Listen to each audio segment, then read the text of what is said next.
सद्गुरुवे नमः। सद्गुरुवे नमः। विधि के विधान पर संदेह नहीं करना चाहिए। प्रकृति का अपना कार्य सही समय और सही तरीके से कर रही है। उनके कार्य पर किसी प्रकार का अगर यदि कोई भी उंगली उठाता है तो समझ लीजिए कि उनकी बुद्धि ज्ञान आत्म विवेक शून्य है।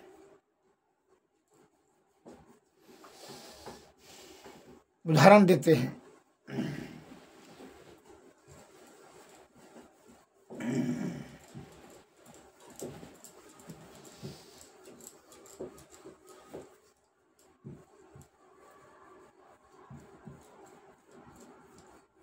दुख दरिद्र सब सज्जन के विनती पर नारद जी ने भगवान विष्णु से वैकुंठ में जाकर के बोले कि भगवान, दुख दरिद्र आदमी ता से जो पीड़ित हैं, दुख दरिद्रता से जो पीड़ित सज्जन हैं, उनका कहना है कि पृथ्वी लोक में भगवान ने जो है कार्य सही से नहीं करते हैं।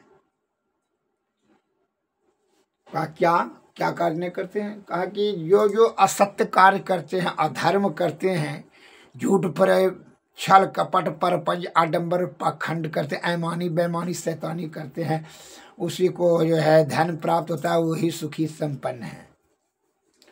और जो सही रास्ता पर चलते फिरते हैं, सत्संग भजन करते हैं, उनको आधा पेट भोजन मिलता है, बड़ा तकलीफ होता है। शारीरिक परिश्रम जो करते हैं, धर्म के रास्ते पर चलते हुए, उपकार करते हुए, सही रास्ते से चल करके जो जीवन यापन करते हैं, उसको बड़ा तकलीफ होता है। उनको गरीब और दरिद्रता के जाल में फंसे रहना पड़ता है। ऐमानी बेमानी करने वाला का ही विकास होता है, और जो सही रास्ता पर चलता है उसका दुर्गति होता है। दुर्गंजन पर यही शिकायत की है। क्योंकि चलो तो देख लेते हैं कि हम कर्मचारी सबको तो सही से कार्य करने के लिए कहते हैं, लेकिन तुम जब कहते हो कि गरीब सब, दरिद्र आदमी, दुखी आदमी, सब यही बोलता है। चलो परीक्षण किया जाएगा। पृथ्वी लोक पर दोनों अवतरित हुए तो देखें, दोनों ने, भगवान विष्णु जी ने और नारद जी ने, कि एक गाय कीचड़ में फंसी हुई थी। वो कितनों कोशिश कर रही थी तो और वो धंसती जा रही थी, वो निकल नहीं पा रही थी। शाम से सुबह हो गई, लेकिन फिर अब दोपहर, फिर जो शाम होने वाला था, गैया तो जो है बड़ा उदास हो गई। तो एक तो देखा कि सूट बूट वाला आदमी उधर से आ रहा था, जगह लगा कि वो पैसा वाला है, सुखी संपन्न आदमी है, सूट बूट पहने हुए थे, अच्छा लंबा चौड़ा थे। उधर से गैया ने देख करके, उसको देख करके गैया मन में विचार सोची कि जो है अब जो है ना, ये आदमी ने जो है बढ़िया आदमी है, सूट बूट पहना हुआ बढ़िया है, लंबा चौड़ा बलवान, तो ये का ये देगा अब हमको। यही आशा से कुछ खुश भी हो गई। लेकिन वो सूट बूट वाला आदमी आया तो अहंकारी आदमी था, तो उसमें मैंने विचार किया कि सूट बूट खोल करके कौन ये जो है ना कीचड़ नदी से पार करेंगे। तो वो क्या मन में, सूट बूट खोलना इतना कौन मेहनत की करता है। तो गैये के पीठ पर लात धर करके उस पार हो गया।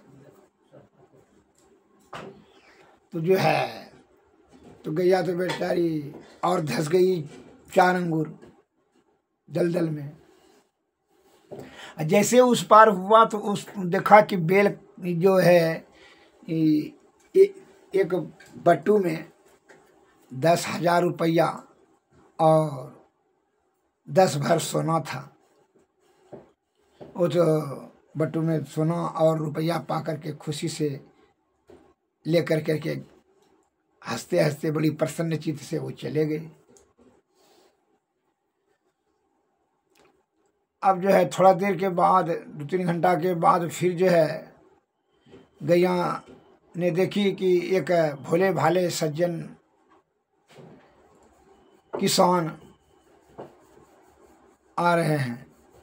तो देख करके गैया तो मन में कोई खुशी नहीं हुआ। दूरी जब वो सूट बूट बड़ा तब बढ़िया आदमी ने नहीं, तंदुरुस्त आदमी सुखी संपन्न था, उसने नहीं ऊपर किया तो ये क्या करेगा ऊपर हमको। वो गैया कोई खुशी नहीं हुआ गैया को। तो जैसे वो आदमी सट कर देखा तो देखा गैया जो है बेचारी फंसी हुई कीचड़ में, बड़ा दुख में है। तुरंत जो है धोती उती समेट कर करके गैया को पूरा बल अपना लगा लगा करके कीचड़ से सन गया। गैया को कनार लगा करके ठेलते ठेलते ऊपर करिए दिया। गैया तो चली गई बेचारी, मैंने मैंने आशीर्वाद दिया तुम्हारा भला हो। अब जो है वह कीचड़ से जैसे स्नान उस्नान पानी में करके निकला तो बेल का इतना बड़ा कांटा गड़ गया पैर में। वह तो बेचारा जोर जोर से रोने लगा। कांटा को जो गड़ गया पैर में, मोटका कांटा बेल का, रोने लगा।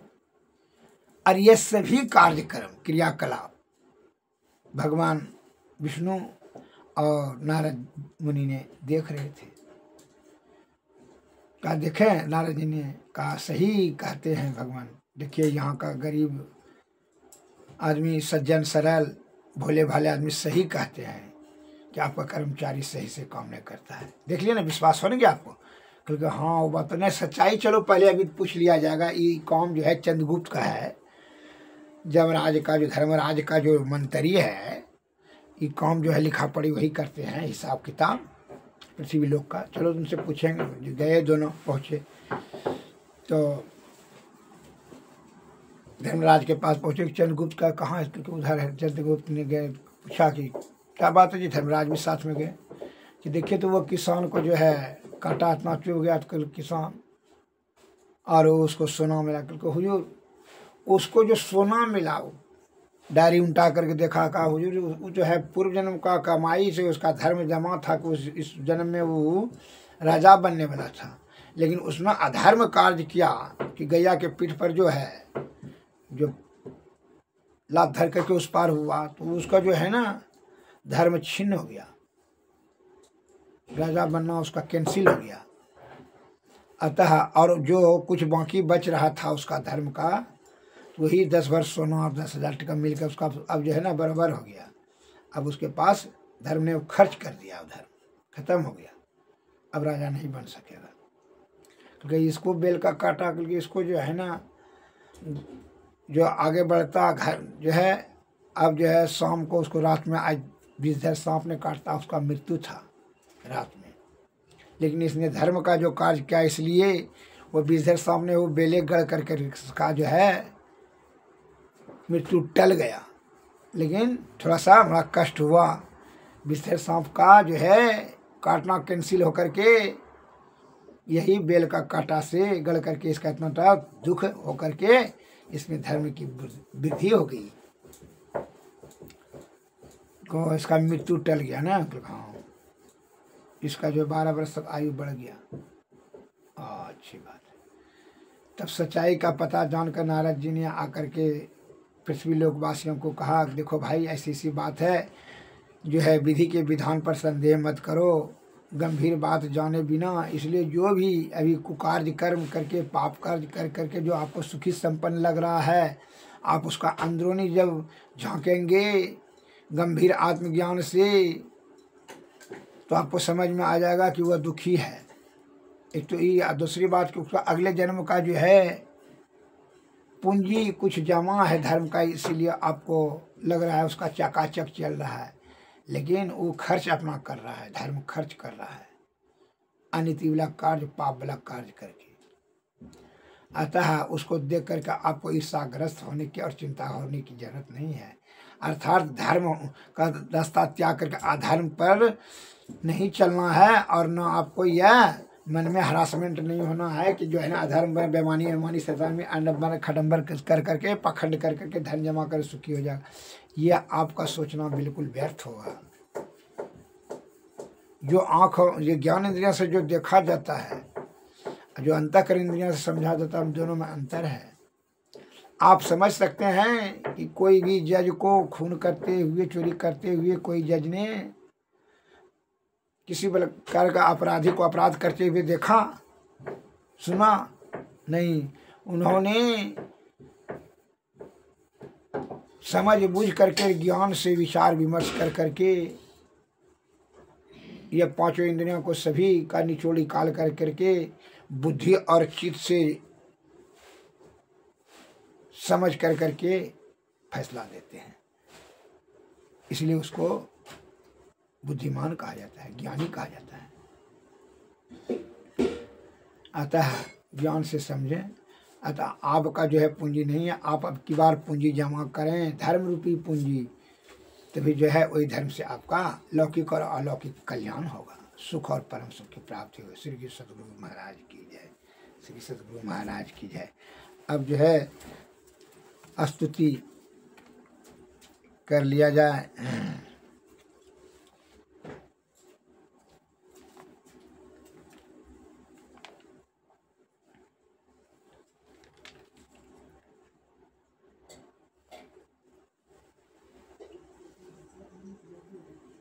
संत वाणी में जो शब्द आया है उसका जरा श्रवण करें।